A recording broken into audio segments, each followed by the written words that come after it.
आमतौर पर बुजुर्ग लोग पहले पार्कों में टहलते, योग करते या फिर धार्मिक गतिविधियों और बागवानी करते दिख जाते थे, लेकिन अब ट्रेंड बदला है।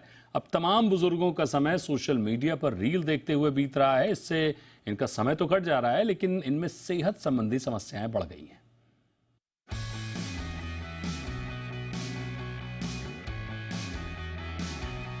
देश की कुल आबादी में करीब 10% यानी 14 करोड़ लोग बुजुर्गों की श्रेणी में आते हैं।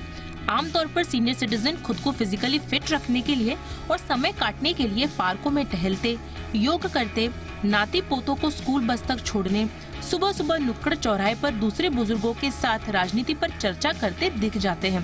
लेकिन क्या अब भी बुजुर्गों की दिनचर्या कुछ इसी तरह की है? शायद नहीं।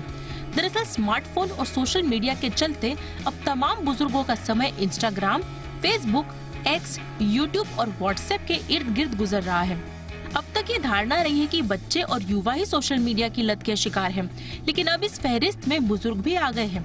कुछ बुजुर्ग तो पार्क में आते तो टहलने के लिए हैं, लेकिन यहाँ भी वे सोशल मीडिया की गिरफ्त में होते हैं। दरअसल नौकरी पेशे से रिटायर होने के बाद बुजुर्गों के लिए खुद को व्यस्त रखने में सोशल मीडिया एक बड़ा जरिया बन गया है। लेकिन इसके खतरे की बात करें तो रील की लत ने बुजुर्गों की फिजिकल एक्टिविटी को सीमित कर दिया है, जो उनकी सेहत पर अब भारी पड़ रहा है। खासकर बढ़ती उम्र के साथ बुजुर्ग खुद को शारीरिक और मानसिक तौर पर हेल्दी न रखे तो उनमें एथेरोस्क्लेरोसिस, हार्ट डिजीज, कैंसर, गठिया, मोतियाबिंद, osteoporosis, diabetes, high blood pressure और अल्जाइमर रोग का खतरा बढ़ जाता है। ऐसे में योग, मेडिटेशन, सुबह शाम टहलना और दूसरी फिजिकल एक्टिविटी में व्यस्त रखने से बुजुर्गों पर बीमारी हावी नहीं हो पाती। जाहिर है, जब बुजुर्ग लोगों में रील की लत बढ़ेगी तो उनकी एक जगह बैठने की आदत भी बढ़ेगी। जब बॉडी का हिलना डुलना कम होगा तो मोटापे की समस्या होगी।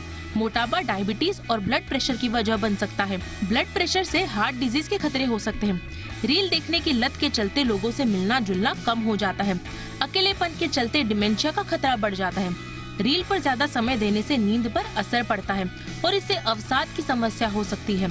ये कुछ ऐसी बीमारियां हैं जो बुजुर्गों के कमजोर पड़ते ही उन पर सीधे हमला बोल देती हैं। तो इससे बचने के उपाय क्या है? सोशल मीडिया से मोह नहीं छूट रहा है तो इसके लिए एक अलार्म सेट करना होगा। घरेलू कामों के साथ फिजिकल एक्टिविटी में व्यस्त रखना होगा और घर से बाहर निकलने पर, खासकर पार्क में जाने पर सोशल मीडिया के इस्तेमाल से बचना होगा। बुजुर्गों को अपना सोशल दायरा बढ़ाना होगा। ये कुछ ऐसे सरल उपाय हैं जो बुजुर्गों को सेहतमंद रख सकता है। ब्यूरो रिपोर्ट, जी मीडिया।